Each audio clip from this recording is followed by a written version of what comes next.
en buen estado de salud. El apóstol Pablo dice, regocijaos en el Señor siempre, siempre, en todo tiempo, en las buenas y en las malas, en el día y en la noche, en el invierno y en el verano, regocijaos en el Señor siempre. Ahora, tú puedes decir, bueno, eso es fácil decir, pero no es fácil vivir. Pero yo quisiera que tú sepas que cuando Pablo escribió la epístola a los filipenses, estaba preso, estaba en la prisión. ¿Y por qué? ¿Porque había hecho algo malo?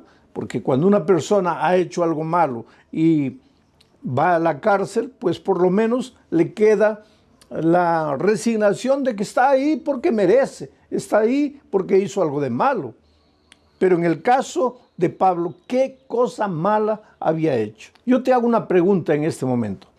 ¿Tú crees que Dios cuida a sus siervos? ¿Dios protege a sus siervos? ¿Los defiende del mal, sí o no? Claro que sí. Te hago otra pregunta. ¿Y tú crees que Pablo era un siervo de Dios? ¿Sí o no? Claro que sí. Entonces viene la tercera pregunta. ¿Y si Pablo era un siervo de Dios? ¿Y si Dios cuida siempre a sus siervos, por qué razón Pablo estaba preso? Él no había hecho nada de malo. ¿Sabes por qué él estaba preso?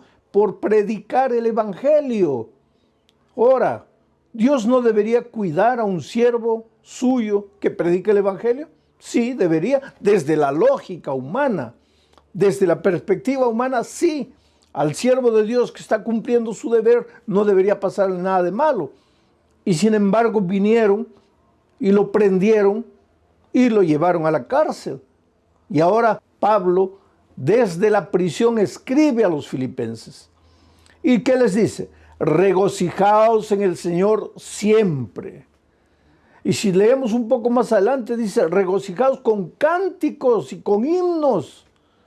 Ahora, Pablo no estaba hablando una cosa teórica, una frase muy bonita de ser dicha, regocijaos en el Señor siempre, y que todo el mundo diga amén. No, no, no. Pablo estaba preso. Pablo estaba sufriendo, estaba pasando por el valle de la tribulación. Y él dice, regocijaos en el Señor siempre. Ahora tal vez tú me preguntes, pero ¿cómo es posible regocijarse en el Señor siempre? Está bien, en el momento de alegría, de felicidad, de abundancia, sí. Pero en el momento de tristeza, de dolor, de lágrimas, ¿cómo alguien se puede regocijar? Tú sabes que hay un desvío de conducta llamado masoquismo, que es la persona que busca el dolor y se alegra y se regocija con el dolor. Pero esto no tiene nada que ver con lo que Pablo está diciendo. Pablo dice, regocijaos en el Señor siempre, y él lo estaba haciendo en medio del dolor. Pero ¿cuál era su secreto? Voy a repetir el texto y vas a ver el secreto. Regocijaos en el Señor siempre, en el Señor. Si tú no estás conectado al Señor, ahí no hay manera de que te regocijes en medio del dolor y en medio de las dificultades. El secreto es en el Señor. Por eso el título de esta semana de predicaciones es conectados. ¿Conectados a quién? Conectados a Jesús, relacionados con Jesús. Entonces, cuando tú estás conectado a Jesús, cuando tú vives una vida de comunión con Jesucristo, ayer dijimos, vas a aprender a amar. Y hoy te digo, vas a aprender a regocijarte en medio del dolor, en medio de las dificultades, y la vida va a tener sentido para ti. No solo las cosas buenas, también las cosas tristes van a tener sentido para ti. ¿Sabes? El dolor, las dificultades, los momentos difíciles no nacen en la mente de Dios. Por favor, nunca pienses que estás sufriendo porque Dios te está castigando, que estás sufriendo porque Dios te mandó el dolor para hacerte pensar porque tú te estabas portando mal. No, nunca pienses así. Dios mismo dice, mira los pensamientos que tengo acerca de ti. Pensamientos de amor y no de odio. Pensamientos de bien, no de mal.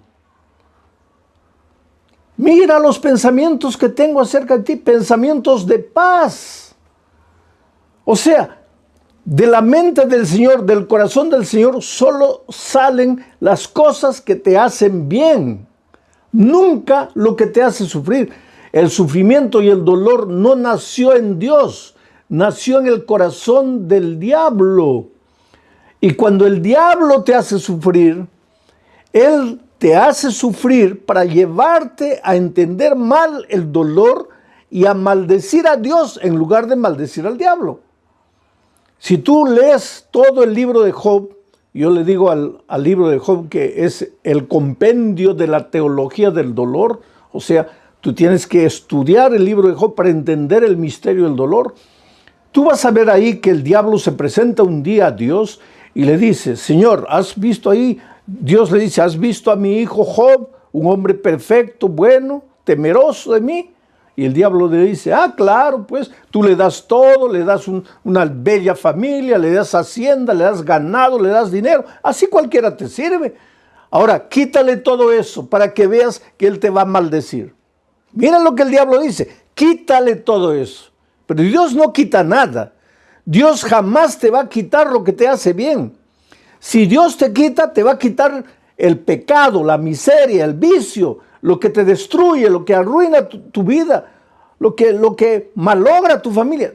Dios te va a quitar eso, pero Dios nunca te va a quitar lo que te hace bien. Es el diablo que te quita, porque si tú continúas leyendo el relato de Job, vas a ver que el diablo es el que le trae maldición, le trae el dolor, le trae enfermedad, le trae todo a Job, pero con un propósito, hacer que Job se rebele contra Dios y que piense que quien lo está haciendo sufrir es Dios y se revolte contra Dios.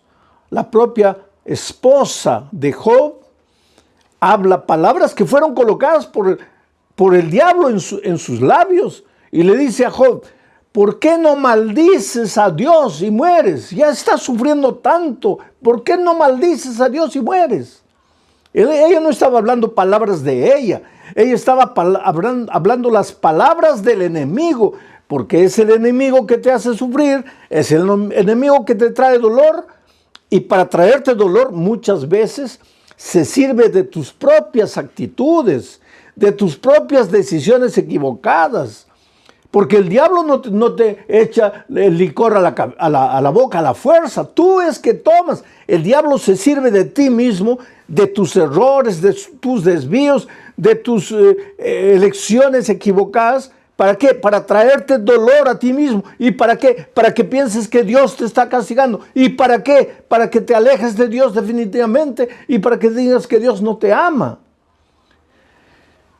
¿Cómo podemos regocijarnos en medio del dolor? Primero, estar conectados al Señor, pero y en segundo lugar, déjame leer lo que dice aquí Juan capítulo 15, versículos 10 al 11. Mira, Jesús dijo estas palabras, si guardareis mis mandamientos, permaneceréis en mi amor. O sea, si tú dices, yo permanezco en Cristo, y si permanezco en Cristo, el diablo no me va a derrotar. Está bien la palabra, muy bonita, la frase muy bonita, pero ¿qué quiere decir permanecer en Cristo? Aquí viene Jesús y dice, si guardareis mis mandamientos, permaneceréis en mi amor. Si guardareis mis mandamientos, permaneceréis en mi amor. Así como yo, dice Jesús, he guardado los mandamientos de mi Padre y permanezco en su amor. Y después el versículo 11 dice, estas cosas os he escrito para que mi gozo, mi alegría, mi regocijo esté en vosotros y vuestro gozo sea cumplido. Aquí está el secreto. ¿Quieres tener la capacidad de alegrarte en las buenas y en las malas? ¿Quieres saber regocijarte, aprender a regocijarte en medio del dolor, en medio de las lágrimas? Hasta cuando un hijo tuyo se enferma, hasta cuando un hijo tuyo muere, aunque pierdas el empleo, ¿quieres encontrar gozo en esos momentos? Yo no digo que vas a levantar las manos al cielo y decir, Señor, muchas gracias porque he perdido el empleo.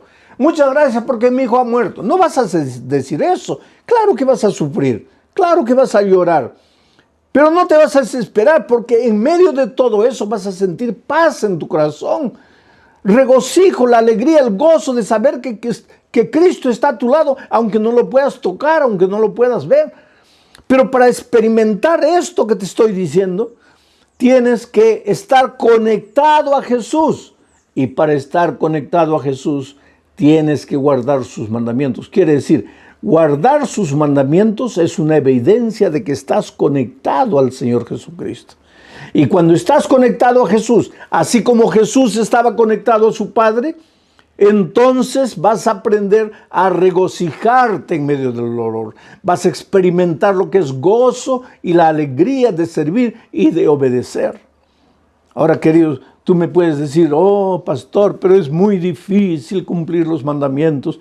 Es muy difícil obedecer. No, no, no, querido. Tú estás equivocado. Te lo voy a decir de otra manera. Difícil es desobedecer. Te voy a explicar por qué. Cuando Adán y Eva fueron creados, ellos fueron creados con naturaleza perfecta, o sea, con la tendencia a obedecer. Para Adán y Eva, obedecer es como para nosotros desobedecer, natural. Adán y Eva no tenían que esforzarse para obedecer porque su naturaleza era perfecta. Ellos obedecían de manera natural, así como tú tomas agua, como comes de manera natural. Para Adán y Eva obedecer era natural, pero infelizmente pues Adán y Eva desobedecieron, se apartaron de Dios. Y al apartarse de Dios, de cierta manera, ellos iban contra su naturaleza, porque su naturaleza era de obediencia. Solo que al apartarse de Dios, por eso yo digo que el pecado es un misterio, tú no puedes explicar cómo una pareja que había sido creada con naturaleza perfecta, se esforzaron para alejarse de Dios. Pero cuando se alejaron de Dios y pecaron, perdieron la naturaleza perfecta y adquirieron lo que llamamos la naturaleza pecaminosa. ¿Qué es la naturaleza pecaminosa? Lo contrario de la naturaleza perfecta. Con la naturaleza perfecta, para ellos era natural obedecer, fácil obedecer. Pero con la naturaleza pecaminosa, lo que es natural ya no es obedecer, es desobedecer. Es caminar como un caballito loco por los prados, no tener en cuenta a Dios para nada, no querer andar en sus caminos, no seguir sus consejos, no guardar sus mandamientos, hacer lo que tú quieres. Eso es natural al ser humano, porque desde que nacimos nosotros, después de Adán y Eva, todos vinimos al mundo ya trayendo la naturaleza pecaminosa. Ahora, desde pequeñitos, nuestra tendencia es andar solos, correr solos, tratar de resolver los problemas solos. Y ojalá que nos fuera bien. Lo peor es que nos va mal. Desde pequeños cometemos algún pecado, hacemos algo errado, tratamos de esconder, de que nadie nos descubra. Y solos tratamos de solucionar el problema y nos hundimos cada vez más y más. Yo me acuerdo que cuando mi hijo mayor era un nené de 1 año, tal vez, mi esposa había salido, me dejó al cuidado del muchachito. Yo estaba estudiando, pero vigilándolo. Y él andaba en la sala, agarraba una cosa, tenía varios juguetes ahí. Y yo estudiando, pero vigilándolo, estudiando, vigilándolo. Y de repente él se acercó a un vaso de cristal. Tú sabes que el cristal vale bastante, un vaso de cristal es precioso. Este era un vaso, un florero de cristal, porque nos habían regalado en el día de nuestro matrimonio. Y yo le dije, mira hijito, juega de este lado, pero no te acerques ahí. Juega por aquí, no, deja ahí. Cuidado con ese florero. Pero nosotros, pues los seres humanos somos así, ¿no? Parece que cuando nos dicen no, ahí es que queremos. Y eso es desde pequeñitos, porque ya venimos al mundo trayendo la naturaleza pecaminosa después que Adán pecó. Bueno, yo estaba leyendo y de repente siento la bulla. Él hizo caer el florero y el florero se hizo pedacitos.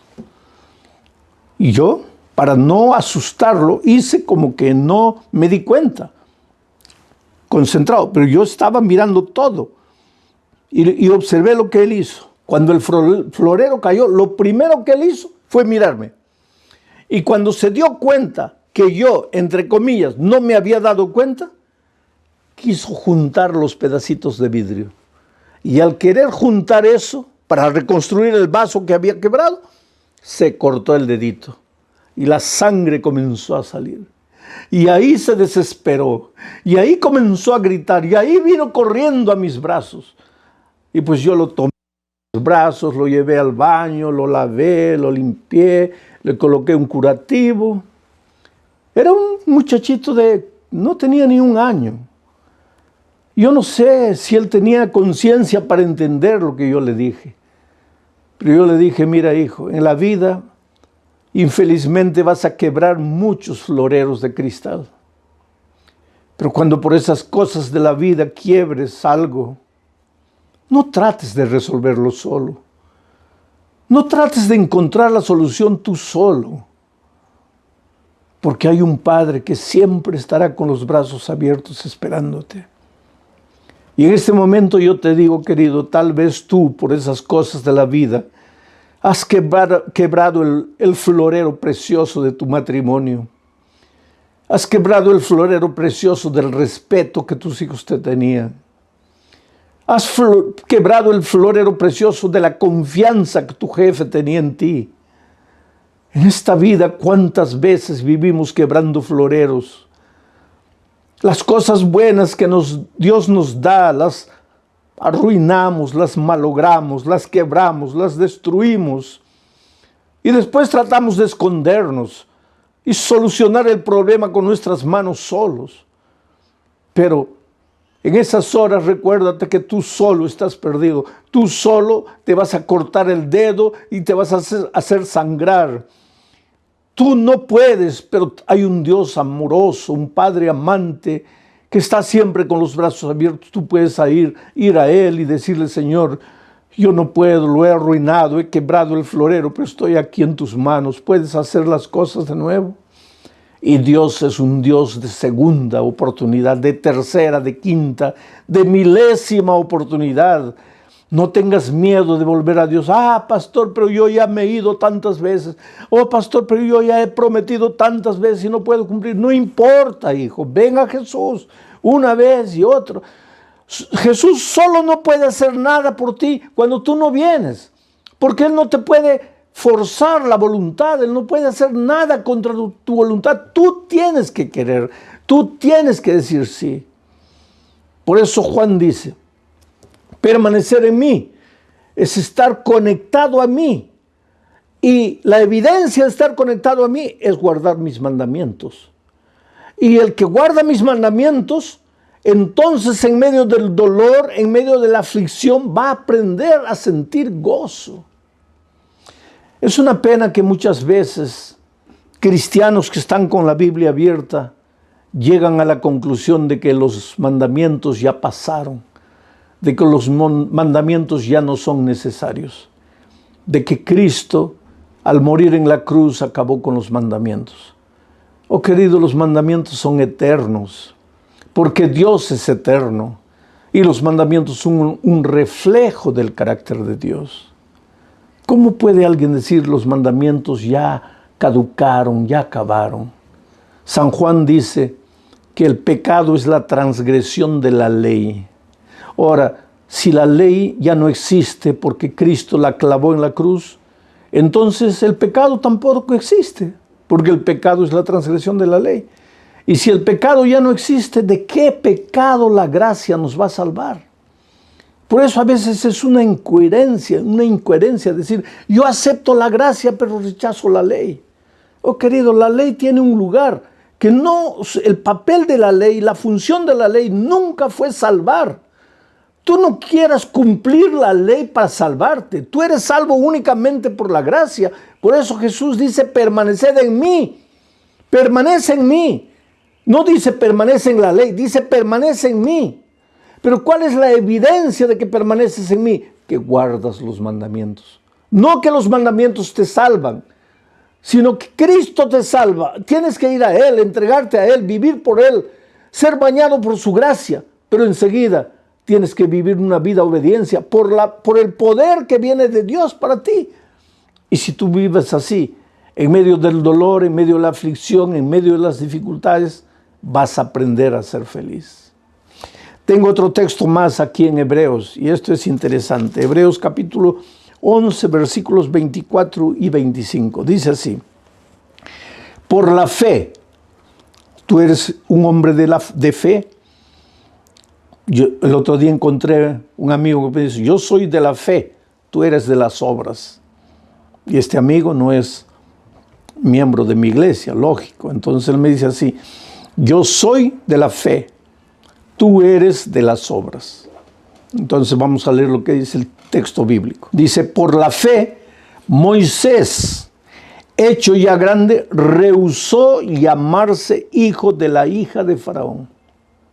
Por la fe rechazó. Ahora escucha lo que dice el siguiente versículo: escogiendo antes ser maltratado con el pueblo de Dios que gozar de los deleites temporales del pecado. O sea, Moisés, por la fe, tuvo que tomar una decisión. En un momento de la vida, él encontró dos caminos. Primer camino: ser maltratado con el pueblo de Dios.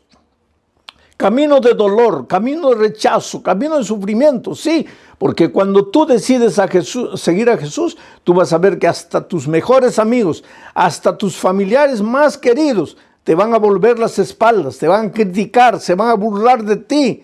Muchos te van a abandonar.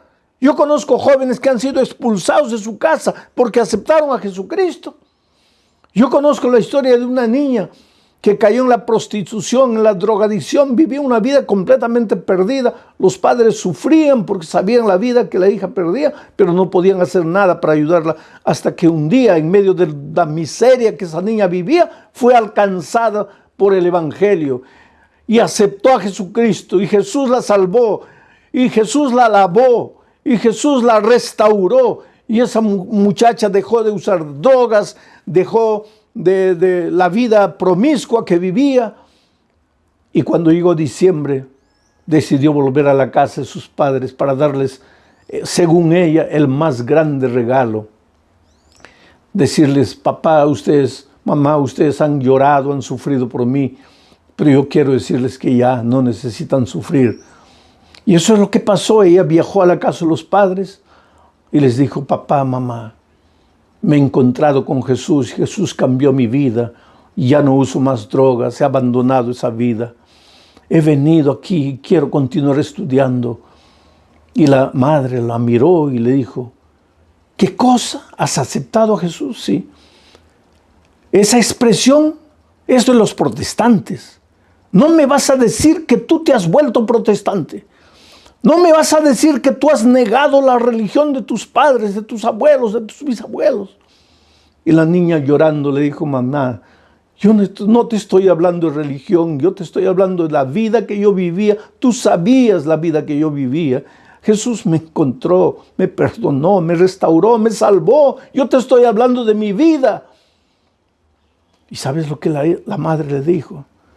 Hija, yo te preferiría drogadicta, viviendo la vida perdida que vivías, que traicionando a tu iglesia y a la religión de tus padres.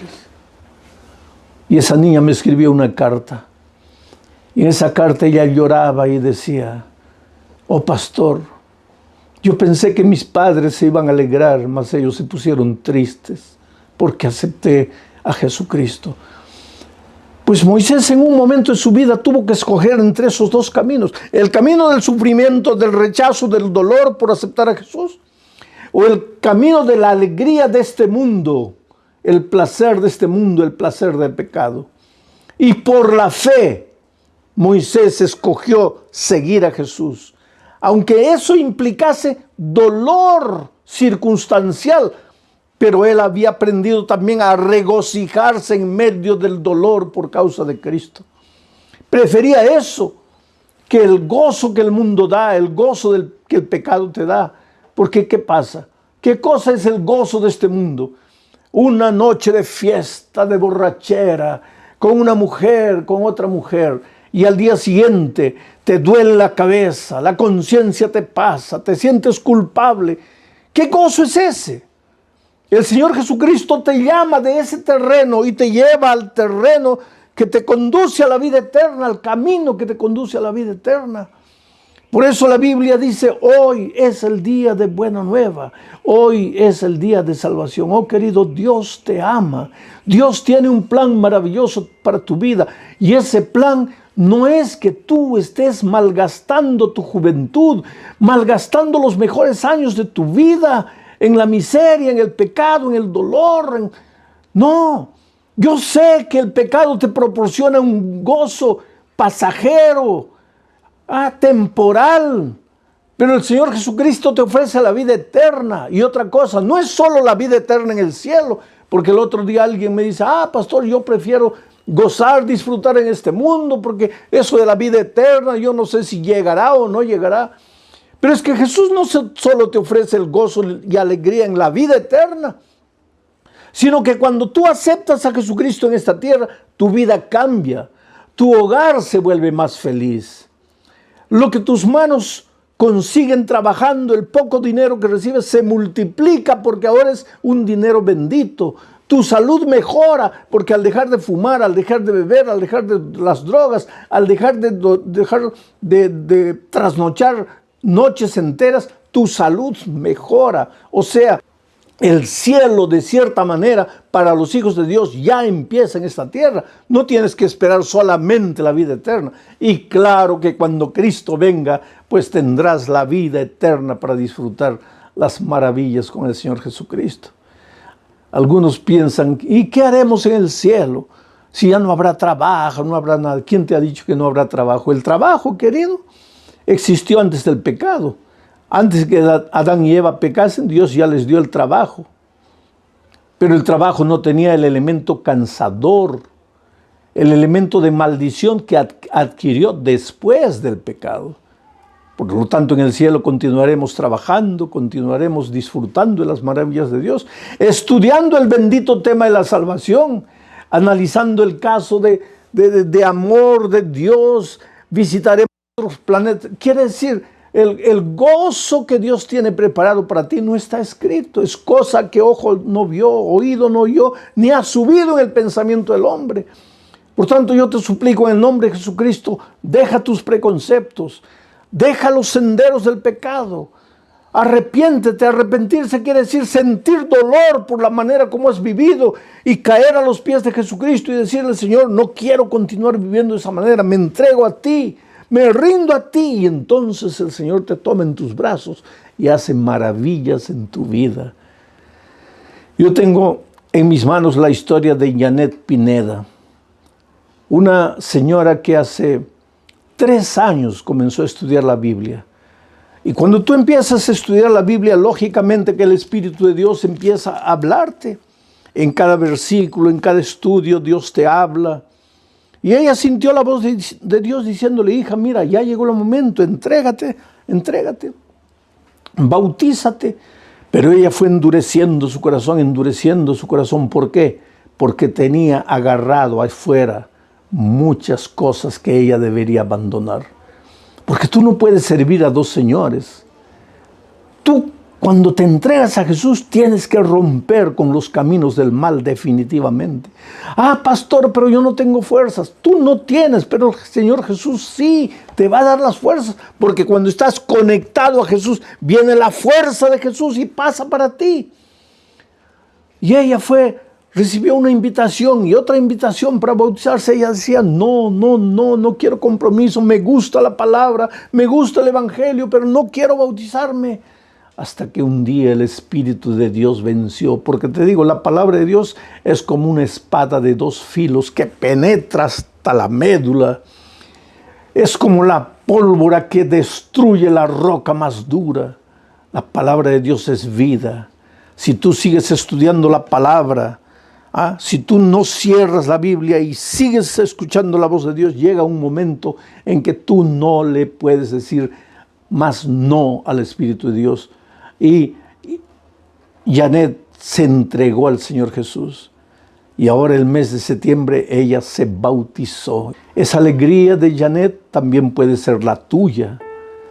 No importa cómo estás viviendo. Yo te pregunto, ¿hace cuánto tiempo tú le estás diciendo no, no, no al Señor Jesucristo?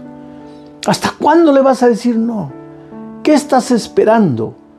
Vuelvo a repetirte, estamos viviendo en los últimos momentos de la historia de este mundo. Ya no hay tiempo para postergar, ya no hay tiempo para decir no.